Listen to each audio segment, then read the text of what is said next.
Hello friends, तो आज हम लोग मनी मार्केट के बारे में क्विक रिवीजन करेंगे जो कि बहुत ज़्यादा इंपॉर्टेंट होता है यूपीएससी प्रीलिम्स में। तो पहला है कि व्हाट इज़ मनी मार्केट। तो मनी मार्केट का एक शॉर्ट मतलब है कि शॉर्ट टर्म फंड होता है एडजस्टमेंट ओनली, मतलब short term funds adjustment only के लिए होता है। और फंडिंग एफडीआई फंडिंग होता है। The part of the financial market dealing with the short terms funds, maturity period इसका 1 साल तक होता है। Deal with the high liquidity and low risk instrument, तो इसका ये कीवर्ड है कि हाई लिक्विडिटी होता है और लो रिस्क इसमें होता है हमारा। Main purpose of the money market, तो मनी मार्केट का मेन पर्पस होता है facilitate short term borrowing and the lending, कि ये शॉर्ट टर्म बोरोइंग और लेंडिंग में ये काम हमारा करता है। तो ये हो गया मनी मार्केट का एक तरीके का डिफिनेशन छोटा सा। इसका की फीचर क्या चीज़ होता है, तो ये हमारा अनऑर्गेनाइज और ऑर्गेनाइज दोनों ही होता है। ऑर्गेनाइज अगर होगा तो ये हमारा रेगुलेट होगा, वो आरबीआई से होगा। Mainly wholesale market not for individual, तो ये जो मनी मार्केट जो होता है ये हमारा होल सेल मार्केट के लिए होता है, ना कि इंडिविजुअल के लिए होता है।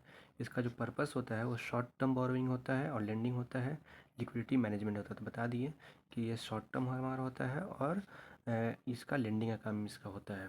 तो ये सब मनी मार्केट में बहुत ज़्यादा यूपीएससी में ऐसा क्वेश्चन हमारा आता है कि ये शॉर्ट टर्म है कि लॉन्ग टर्म है, तो ये शॉर्ट टर्म हमारा होता है। Major component of the Indian money market, तो इंडियन मनी मार्केट में मेरा जो मेजर कंपोनेंट है वो क्या क्या है, तो पहला है आपका कॉल मनी मार्केट। तो कॉल मनी मार्केट भी जो होता है शॉर्ट टर्म फंड्स होता है, ये सिर्फ एक दिन के लिए होता है, याद रखना। ये कॉल मनी मार्केट मेरा जो होता है वो सिर्फ एक दिन के लिए, ओवरनाइट के लिए होता है। इसमें जो पार्टिसिपेंट काम करता है तो कौन होता है, ये तो बैंक होता है, ये तो प्राइमरी डीलर होता है। अब बैंक में आपका शेड्यूल कमर्शियल बैंक आ जाएगा।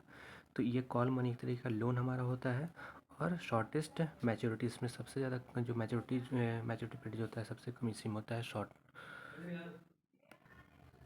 अब सेकंड में है नोटिस मनी। तो नोटिस मनी का जो टाइम पीरियड होता है वो 2 से 14 डेज़ का होता है, और ये कोऑपरेटिव बैंक और इंश्योरेंस कंपनीज को इशू करता है। थर्ड है आपका टर्म मनी। टर्म मनी का जो टाइम पीरियड होता है वो 15 डेज से 1 ईयर तक का होता है। फिर है फोर्थ में है ट्रेजरी बिल। तो ट्रेजरी बिल जो होता है इसमें मेरा नो इंटरेस्ट रेट, इसमें इंटरेस्ट रेट हमारा नहीं होता है।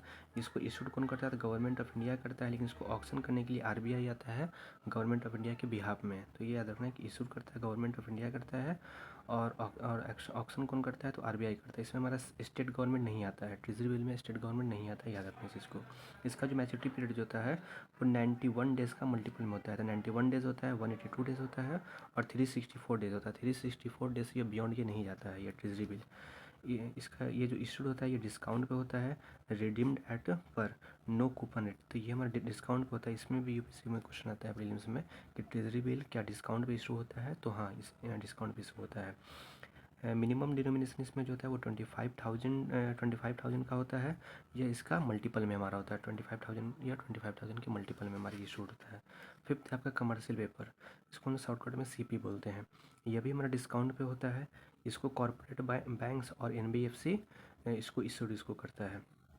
नॉन बैंकिंग फाइनेंशियल कंपनीज़, ये होता है का जी हमारा अनसिक्योर्ड होता है, शॉर्ट टर्म होता है, और इसका जो मिनिमम मैच्योरिटी जो होता है वो 7 डेज और मैक्सिमम जो होता है वो वन ईयर का हमारा होता है।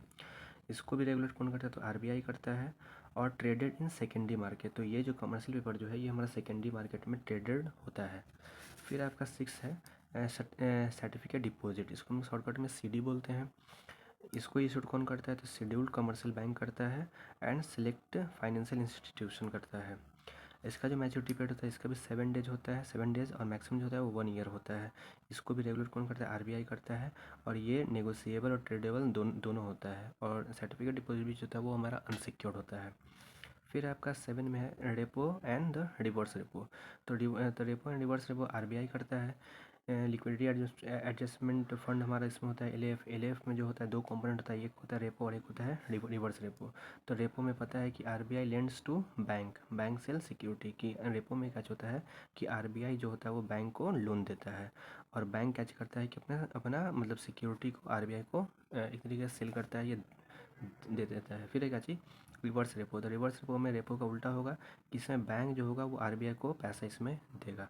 तो बैंक के पास जो सरप्लस मनी होता है वो कैच करता है कि बैंक जो होता है वो आरबीआई को पैसा देता है, इसमें आरबीआई बैंक को कुछ इंटरेस्ट रेट दे देता है।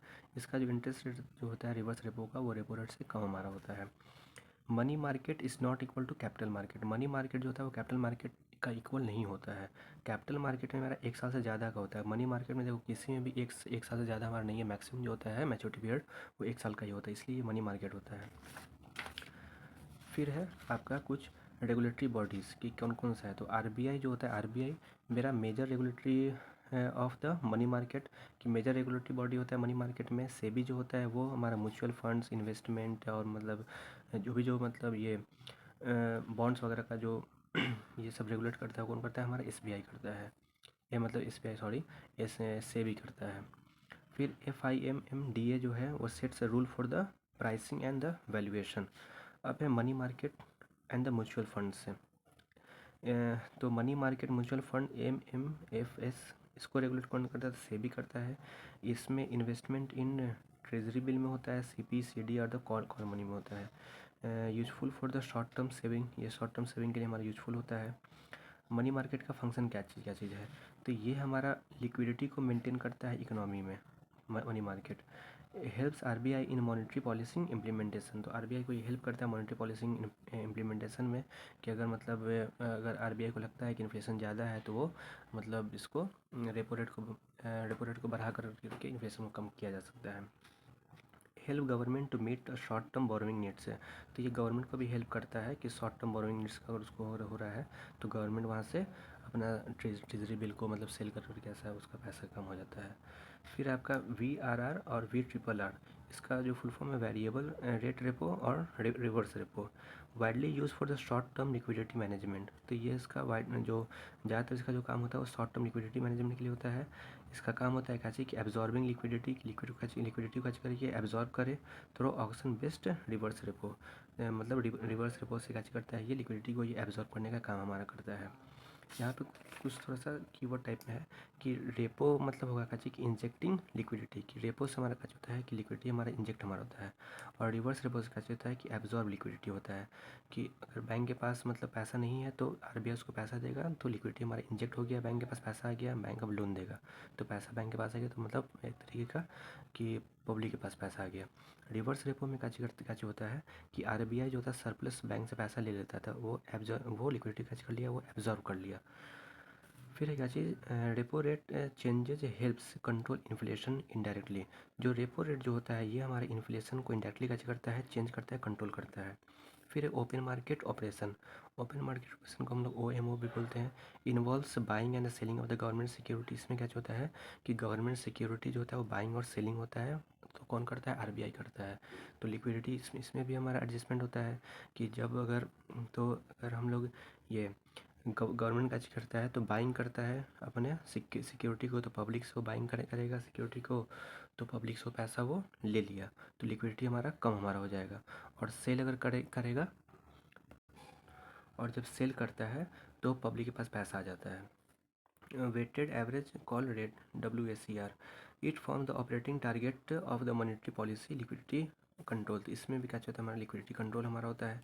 कैश मैनेजमेंट बिल है are issued by government of India, auction by the RBI. तो ये भी हमारा जो कैश मैनेजमेंट बिल जो है वो भी गवर्नमेंट ऑफ इंडिया इशू करता है, लेकिन ऑक्शन कौन करता है, आरबीआई करता है। फिर यहाँ पे एक दो क्वेश्चन टाइप में है with respect to money bill money market. तो पहला स्टेटमेंट क्या है कि it deals with the financial asset having a maturity of less than 1 year. तो मनी मार्केट हम लोग देखे थे क्या कि जो मैच्योरिटी पीरियड था वो 1 ईयर से कम ही हमारा होता था, तो पहला वाला ये सही है।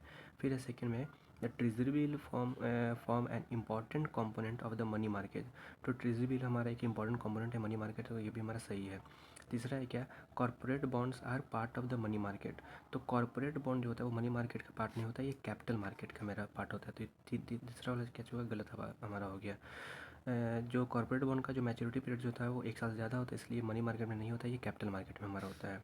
फिर है सेकंड क्वेश्चन कि which instrument is not a money market instrument. इसमें से कौन सा जो है वो मनी मार्केट इंस्ट्रूमेंट मेरा नहीं है। तो सर्टिफिकेट ऑफ डिपॉजिट CD है, कमर्शियल पेपर भी है, ट्रेजरी बिल भी है। कॉर्पोरेट डिबेंचर हमारा नहीं है। कॉर्पोरेट डिबेंचर जो है वो लॉन्ग टर्म मैच्योरिटीज़ का होता है, 1 साल ज़्यादा होता है, इसलिए कैपिटल मार्केट है, ना कि ये मनी मार्केट है हमारा। फिर है market stabilisation scheme. Market stabilisation scheme हमारा क्या होता है, तो it is use to stabilise excess special security absorbing liquidity. इसमें क्या होता है कि लिक्विडिटी हमारा क्या होता है, एब्जॉर्ब इसमें होता है foreign capital inflow. Stabilization scheme MSS जो होता है यूज टू स्टेबलाइज एक्सेस से फॉरेन कैपिटल इनफ्लोज, कि फॉरेन कैपिटल जो आया है उसको ये क्या करता है, ये स्टेबलाइज करने का काम करता है, ये कंट्रोल करने का काम करता है। तो ये आपका एक पेज का नोट्स था मनी मार्केट में। आई होप आप लोग को अच्छा लगा हो। Thank you so much.